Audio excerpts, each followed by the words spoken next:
ભરૂચમાં પાર્કિન્સન્સના દર્દીઓ માટે સપોર્ટ ગ્રુપનો પ્રારંભ. કલરવ સ્કૂલ ખાતે ઉદ્ઘાટન સમારોહ યોજાયો. ભરૂચ શહેરમાં પાર્કિન્સન્સ અને મૂવમેન્ટ ડિસઓર્ડરથી પીડાતા દર્દીઓની ભારે આવીને એક પ્રશંસનીય પહેલ કરવામાં આવી છે.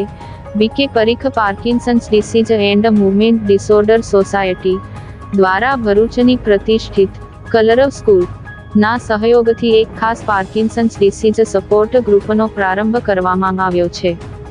સ્ટેશન રોડ પર રૂંગટા સ્કૂલની પાછળ આવેલી કલરવ સ્કૂલ ખાતે આ સપોર્ટ ગ્રુપનો ઉદ્ઘાટન સમારોહ યોજાયો હતો.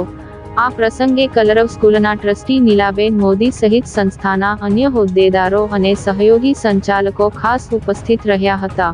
ઉદ્ઘાટન દરમિયાન સંસ્થાના અગ્રણીઓ દ્વારા દર્દીઓ તેમજ તેમના પરિવારોને આ રોગ સામે લડવા યોગ્ય માર્ગદર્શન મેળવવા અને આ સપોર્ટ ગ્રુપનો વધુમાં વધુ લાભ લેવા માટે આહવાન કરવામાં આવ્યું હતું. આ સપોર્ટ ગ્રુપમાં જોડાવા માટે રજિસ્ટ્રેશન બિલકુલ મફત રાખવામાં આવ્યું છે, પરંતુ તેમાં ભાગ લેવા માટે પૂર્વ નોંધણી એડવાન્સ રજિસ્ટ્રેશન કરાવવી ફરજિયાત છે. આ અંગે વધુ માહિતી અને રજિસ્ટ્રેશન માટે ડોક્ટર ઇપ્સા ચૌધરીના મોબાઈલ નંબર 8238218010 પર સંપર્ક કરવા જણાવાયું છે. ક્યારે પાર્કિન્સન કહેવાય ત્યાંથી રોગનું નામ પણ નહોતું સાંભળ્યું. તો અને ત્યારે થોડું કશું વાંચતા એવી ખબર પડેલી કે આપણી એક પ્રકારનો રોગ હોય છે જેના કારણો ખબર નથી.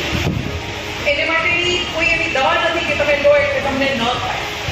કોરોના વખતે આપણે બધા દોડ્યા હતા વેક્સિન લેવા માટે, આની એવી વેક્સિન પણ નથી કે તમે લીધી હોય તો ન થાય. તો એનું શું કરવું? એક જ રસ્તો છે, એને આગળ વધતો અટકાવો એકવાર થયા પછી. બધા જ શહેરમાં બધા ડૉક્ટરો એ માટે આપણને મળે એવું શક્ય નથી. હોય તો કદાચ આપણને ખબર પણ ન હોય, આર્થિક રીતે કદાચ ન પણ પરવડી શકે એવું બને. તો એ વખતે મને આ કામ ગમ્યું બળવંતભાઈ કાર્યકર્તાનું કે એ લોકોએ ગુજરાતમાં, તો મહારાષ્ટ્રમાં પણ એક શરૂ કર્યું છે, ગુજરાતમાં જુદી જુદી જગ્યાએ આ પ્રકારના કાઉન્સેલિંગ સેન્ટર શરૂ કર્યું. અને એની સાથે જોડાયેલા ગુજરાતી ભાષાના ઉત્તમ કવિ પદ્મશ્રી સિતાંશુભાઈ એમને ફોન કરીને કહું કે ભરૂચ માટે કોઈ જગ્યા જોઈએ છે. એટલે આપણે ત્રણેક સ્થળની વાત કરી કે ત્યાં સ્થળ અનુકૂળ આવું બધી રીતે સ્ટેશન રસ્તે તો બધું નજીક થાય. ચડવામાં આપણા પેલા બાળકો માટેનો જે રસ્તો છે એ રસ્તાને કારણે કોઈને પણ ચડવું હોય તો વાંધો ન આવે, અને સાંજ પછી આ જગ્યા ખાલી હોય એટલે એ મળી શકે. એ વસ્તુ મને બહુ જ ગમી કે તમે રોગથી પીડાતા હો ને એકલા હો તો તમે વધારે ને વધારે અંદરથી જતા હો, પણ તમારા જેવા બીજા લોકોને તમે જ્યારે મળો છો, એમની વાત, એમના અનુભવો સાંભળો છો અને તમારી વાત કોઈ સાંભળી રહ્યું છે, અને તમે જે સ્ટેજ પર અત્યારે પહોંચ્યા છો એ સ્ટેજમાં એ તમને મદદરૂપ થાય એવું કોઈ જ્યારે આપણી પાસે હોય ને તો આપણું અડધું દુઃખ હળવું થઈ જતું હોય છે.